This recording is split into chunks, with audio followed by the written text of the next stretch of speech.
ஆசா family. இன்றைக்கி நம்ம உருளைக்கிழங்கு சாதம் செய்ய போகிறோம். எப்படி செய்யலாம் வாங்க பார்க்கலாம். எண்ணெய் ஊற்றியாச்சு. கடுகு, சின்ன சீரகம், உளுத்தம்பருப்பு போட்டிங்கன்னா வாசமாக இருக்கும். இப்போ ஒரு வெங்காயம் சேர்த்துக்கிறேன்.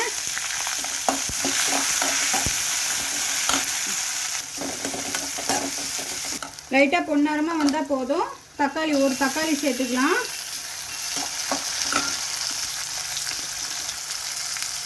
உப்பு சேர்த்துக்கலாம். நான் இஞ்சி பூண்டு தட்டி வச்சுருக்கேன், சேர்த்துக்கோங்க. இஞ்சி பூண்டு பேஸ்ட்டும் சேர்த்துக்கலாம், அதை நம்மளோட விருப்பம் தான். நான் உருளைக்கிழங்கு அரிஞ்சு தண்ணியில் போட்டு வச்சுருக்கேன். தண்ணியில் போட்டு வச்சா கருக்காது. போட்டது இப்போ இதை சேர்த்துக்கலாம். சேர்த்துக்கலாம்.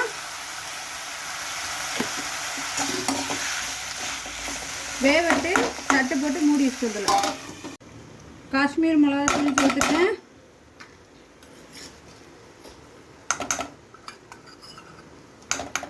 மிளகாத்தூள் சேர்த்தாச்சு. இப்போ புரட்டிடலாம். இதுக்கு தண்ணி வேண்டாம். இந்த எண்ணெயிலே இந்த உருளைக்கிழங்கு வெந்துடும்.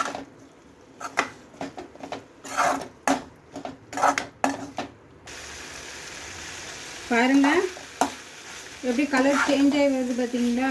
இதேமாதிரி தான் இருக்கணும். உருளைக்கிழங்கு ரெடி ஆகிடுச்சு. நான் சாதத்தை உப்பு போட்டு தான் சாதம் வடித்து வச்சுருக்கேன். இப்போ இதில் சேர்த்துக்கலாம்.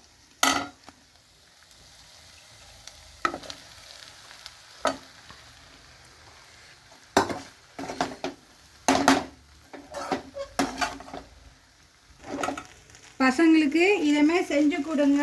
லஞ்சு விரும்பி சாப்பிடுவாங்க. உருளைக்கிழங்கு சாதம் ரெடி ஆயிடுச்சு. மேலே கொத்தமல்லி தலையை தூவி விட்டுலாம்.